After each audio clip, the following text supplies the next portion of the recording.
The year was 1982. A seemingly innocent film, Poltergeist, invaded homes across America. It told the story of the Freeling family, tormented by unseen forces in their idyllic suburban home.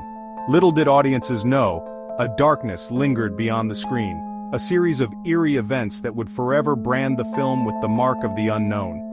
This wasn't just a scary movie, this was a story that resonated, that whispered of a darkness that could invade any home, any family. The lines between fiction and reality blurred, as whispers of a poltergeist curse began to circulate. The tragic deaths of several cast members, including young Heather O'Rourke, fueled the flames of speculation. Was this merely a string of unfortunate coincidences, or was there something more sinister at play? Join me as we delve into the chilling events surrounding the making of Poltergeist, and explore the question that continues to haunt Hollywood to this day: is the poltergeist curse real? From the beginning, an unsettling energy seemed to permeate the Poltergeist set. Strange occurrences plagued the production, sending chills down the spines of cast and crew alike. Objects moved mysteriously, lights flickered without explanation. An air of unease settled over the set, a palpable tension that went beyond the usual stress of filmmaking. Then, tragedy struck.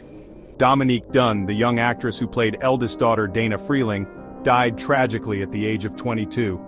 Her untimely death, following a horrific act of violence, sent shockwaves through the production, and left many wondering if a dark force had been unleashed. As if marked by an unseen hand, more tragedy followed.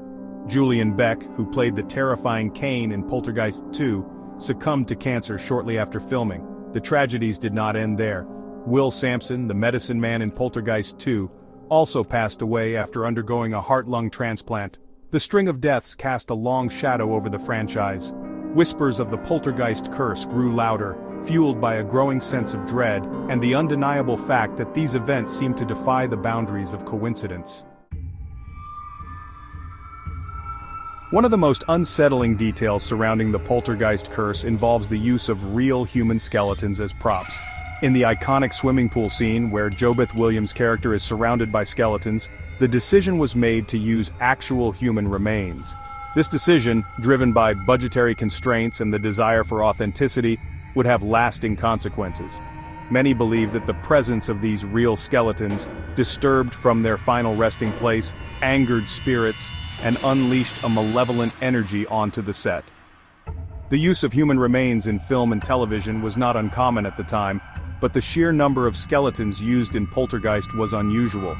To this day, the use of real skeletons is a point of contention and debate.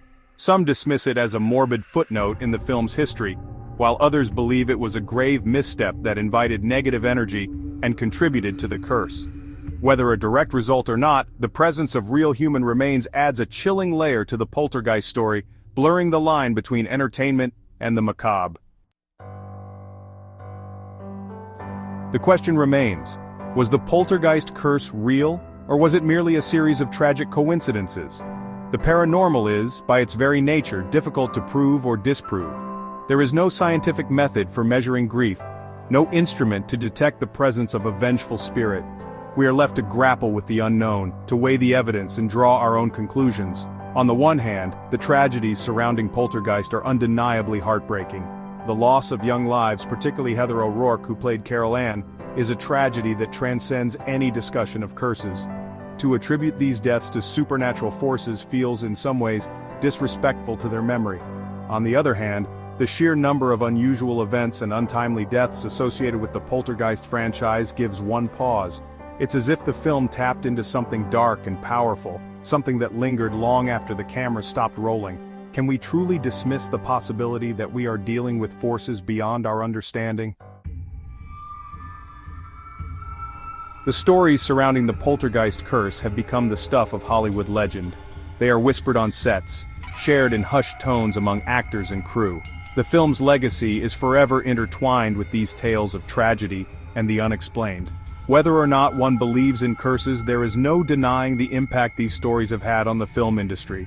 The poltergeist curse serves as a chilling reminder that the line between fantasy and reality is often blurred, especially in the world of filmmaking. It forces us to confront the possibility that there are forces at play in our world that we do not fully understand. It reminds us that even in the realm of make-believe, there are consequences to our actions, both seen and unseen. The legend of the Poltergeist curse continues to fascinate and terrify audiences to this day. It serves as a cautionary tale, a reminder that some things are best left undisturbed. And it leaves us with a question that lingers long after the credits roll: what happens when we invite the darkness in?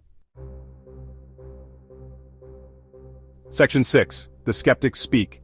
Rational explanations and dismissal. Not everyone buys into the paranormal hype, and the Poltergeist curse is no exception.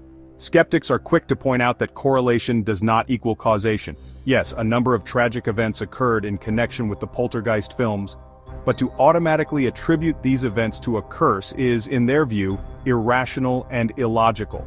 They point to the fact that Hollywood is a high-pressure industry, and tragic accidents unfortunately happen. The deaths of Dominique Dunne and Heather O'Rourke, while heartbreaking, were not supernatural in nature. Dunne was the victim of a violent crime, and O'Rourke's death was attributed to medical complications. To blame these tragedies on a curse, they argue, is to diminish the very real human factors involved. Furthermore, skeptics argue that the use of real skeletons, while admittedly creepy, is not inherently dangerous. Millions of people visit museums and historical sites where human remains are on display without incident. To suggest that the mere presence of skeletons can unleash a curse is, in their view, absurd. Section 7. Beyond coincidence. The power of belief and suggestion. The human mind is a powerful thing, capable of both great feats of logic and astounding leaps of faith. When it comes to the paranormal, belief can be a double-edged sword. On the one hand, it can open us up to the possibility of experiencing something truly extraordinary. On the other hand, it can lead us down a rabbit hole of confirmation bias, where we see what we want to see and ignore any evidence to the contrary. The Poltergeist curse, like many paranormal phenomena, thrives on the power of suggestion. Once the seed of doubt is planted, it's easy to connect the dots, to see patterns where none may exist. Every strange occurrence on set, every unfortunate event in the lives of the cast and crew becomes further evidence of the curse. This is not to say that the paranormal is all in our heads, but it's important to approach these claims with a healthy dose of skepticism. We must be willing to question our own beliefs, to consider alternative explanations, and to avoid jumping to conclusions based on fear or superstition. Section 8. Cursed production or just bad luck? You decide. So, was the Poltergeist curse real? The answer, like most things in the realm of the paranormal, is elusive. There is no definitive proof, no smoking gun that definitively proves or disproves the existence of a curse. We are left to weigh the evidence, to consider the possibilities, and ultimately, to draw our own conclusions. Perhaps there was a darkness that attached itself to the production, drawn to the real human remains used as props or the film's exploration of the spirit world. Or perhaps it was simply a series of tragic coincidences, amplified and distorted by time, grief, and the human need to find meaning in the face of the unknown. Ultimately, the Poltergeist curse serves as a powerful reminder that we live in a world where not everything can be explained by logic and reason. There are forces at play in the universe that we may never fully understand, and mysteries that continue to haunt us long after the credits roll. Section 9. Poltergeist, forever haunted by reality and fiction. The Poltergeist franchise, despite its tragic history, remains a landmark achievement in horror cinema. The films continue to terrify and entertain audiences, and the legend of the Poltergeist curse only adds to their enduring appeal. It's a story that has become inextricably linked to the films themselves, blurring the line between reality and fiction in a way that few other horror franchises have managed to achieve. Whether you believe in the curse or dismiss it as mere superstition, there's no denying the power of the story. It speaks to our deepest fears, our fascination with the unknown, and our desire to make sense of the tragedies that befall us. And it reminds us that sometimes, the scariest stories are the ones that hit closest to home, the ones that make us question the very nature of reality itself. So, the next time you find yourself watching Poltergeist, remember the stories, the tragedies, and the lingering sense of unease that surrounds the franchise. And ask yourself, do you believe?